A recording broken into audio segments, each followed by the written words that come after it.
Turn now to KT McFarland, former top national security official under the Trump White House. KT, your reaction to the guilty verdict here against former President Trump? Well, they've just elected Donald Trump president. The other thing is that I know President Trump and I know his reaction to things. He looks a little, shaken right now in the statement he just made, but he'll come back fighting.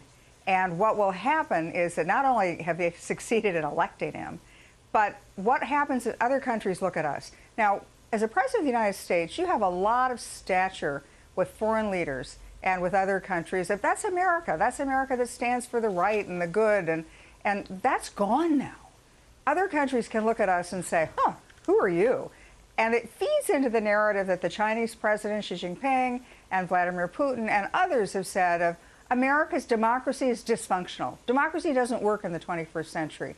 Forget America. It's a country in decline, a nation in decline. Look to us for the future. So it feeds that. Now, if I'm right and Donald Trump is elected and he comes back stronger than ever, what happens to him on the international stage is that foreign leaders can look at him and say, gee, they threw everything at him. They tried to impeach him. They tried to throw him in jail. They tried to get everything on him, and he's still standing.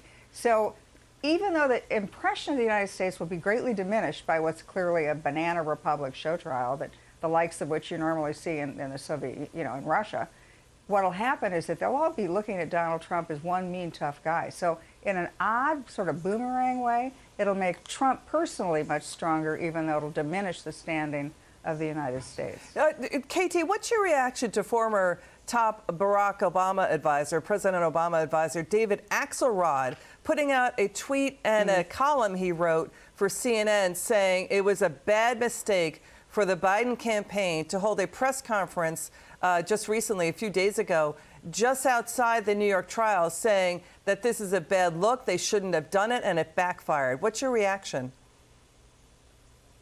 Yeah, I mean, it makes the case, right? I mean, if foreign leaders look at the United States and say, they're not looking at the nuances of, did he report this or was it a campaign violation? They just look at this and say, the President of the United States is using the Justice Department to go after his main political opponent and the guy who's probably going to beat him for the White House. So it's clearly a political act, and the United States looks like we're not better than anybody else. In fact, we're probably a lot worse than anybody else.